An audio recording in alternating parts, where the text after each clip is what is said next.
Praise the Lord. ஆண்டவர் இரட்சகருமாகிய இயேசு கிறிஸ்துவின் நாமத்திலே உங்களை வாழ்த்துகிறேன். சந்தோஷமா இருக்கிறீங்களா? கர்த்தர் நம்மோடு கூட இருக்கிறார். இந்த வார்த்தையை நீங்க அப்படியே விசுவாசிக்கணும். என் கூட என்னை உருவாக்கின தேவன் இருக்கிறார் என்கிற நிச்சயம் நமக்குள் இருக்குமானால் அவர் நமக்காக செய்கிற ஒவ்வொரு காரியங்களையும் நம்மால் அனுபவிக்க முடியும். இன்றைக்கு கூட ஆவியானவர் ஒரு அழகான வார்த்தையின் மூலமாய் நம்மை பலப்படுத்த போகிறார். அப்போஸ்தலனாகிய பவுல் தீமோத்தேயுவுக்கு எழுதின 2ஆம் நிருபம் 1:12 நான் வாசிக்கிறேன். அதிநிமித்தம் நான் இந்த பாடுகளையும் அனுபவிக்கிறேன், ஆயினும் நான் வெட்கப்படுவதில்லை. ஏனென்றால் நான் விசுவாசித்திருக்கிறவர் இன்னார் என்று அறிவேன். எப்படிப்பட்ட ஒரு விசுவாசம் பாருங்க. என் அன்பு தெய்வ ஜனமே, என் அன்பு சகோதரனே, இந்த வீடியோ மூலமாய் கர்த்தருடைய வார்த்தையை பார்த்து கொண்டிருக்கிற அன்பு தெய்வ பிள்ளையே, இந்த ஒரு நிச்சயம் நம் வாழ்க்கையில தவறும் பொழுது நம் வாழ்க்கையிலுடைய எல்லா காரியங்களும் தலைகீழாக மாறிவிடும். என்ன நிச்சயம்?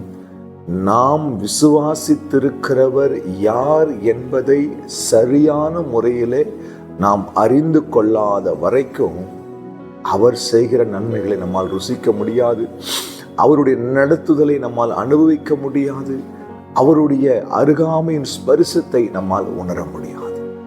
அப்போஸ்தலனாகிய பவுல் எவ்வளவு அழகா எழுதுறாரு பாருங்க. எவ்வளோ பாடுகள் எனக்கு, எவ்வளோ உபத்திரவங்கள், எவ்வளோ நிந்தனைகள், இந்த ஊழியத்து நிமித்தமாய் அவ்வளோ வேதனைப்படுகிறேன், ஆனாலும் நான் வெட்கப்பட்டு போவதில்லை. நான் விசுவாசித்திருக்கிறவர் இன்னார் என்பதை நான் அறிந்திருக்கிறேன். ஒரு இளம் ஊழியர் ஆண்டவருக்காய் தன் வாழ்க்கையை அர்ப்பணித்து தன் ஊழிய பாதையில ஓடிக்கொண்டிருக்கிறார். கணவனும் மனைவியும் எந்த சூழ்நிலையிலும் கடன் வாங்கக்கூடாது, கர்த்தர் நமக்கு கொடுப்பதை வைத்து நாம் வாழ வேண்டும் என்று தீர்மானித்து வாழ்கிறார்கள். சில நாட்களில் அவர்களுக்கு ஒரு குழந்தை பிறந்து தேவைகள் அதிகமாகிறது. அந்த குழந்தைக்கு ஒரு நல்ல பால் பவுடர் வாங்கி கொடுக்க கூட முடியாத ஒரு கடுமையான சூழ்நிலையிலே அவர்கள் சோர்ந்து போன நிலவிலே கணவனும் மனைவியும் இரவு முழுவதும் கண் விழித்து ஆண்டவர் சமூகத்தில் உபவாசித்து அழுது ஜெபித்தார்கள்.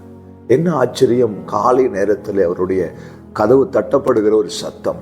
அவர்கள் கதவை திறந்த பொழுது அவர்கள் சபையில் இருந்த ஒரு பழைய விசுவாசி, சில வருடங்களுக்கு முன்பாக வெளிநாடுகளுக்கு வேலைக்கு சென்ற அந்த மனிதர் தன் சொந்த நாட்டிற்கு திரும்பி வந்திருந்தார்.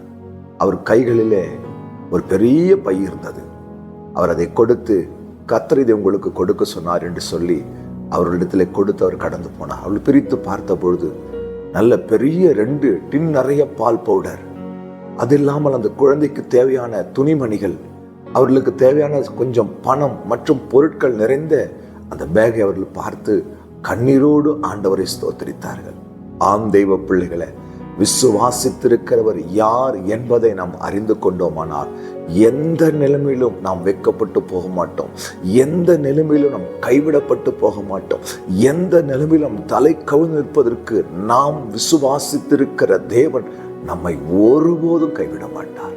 விசுவாசிக்கிறீங்களா? சோர்ந்து போன நிலைமையில் இந்த வார்த்தை கேட்டீங்கன்னா இப்போதே கர்த்தருடைய பலன் உங்களுக்குள்ளே இறங்கும். ஒன்று தீர்மானித்துக் கொள்ளுங்கள், நான் விசுவாசித்திருக்கிறவர் என் தேவனாகிய கர்த்தர், எனக்காக இரத்தம் சிந்தி என்னை மீட்டவர். இந்த நம்பிக்கை உங்களுக்குள் இருக்குமானால் இன்றையிலிருந்து உங்கள் வாழ்க்கையில மகிமையான காரியங்களை பார்க்க முடியும். ஜெபிக்கலாமா? அன்பும் இரக்கமுள்ள நல்ல தகப்பனே, இந்த வார்த்தைக்காய் ஸ்தோத்திரம். இந்த வார்த்தையின்படி கேட்கிற ஒவ்வொரு உள்ளங்களிலும் விசுவாசத்தின் ஊற்று கண்கள் திறக்கப்படட்டும். செய்திங்க. நன்றி. இயேசு கிறிஸ்துவின் நாமத்தில் பிதாவே, ஆமென். ஹல்லேலூயா. God bless you.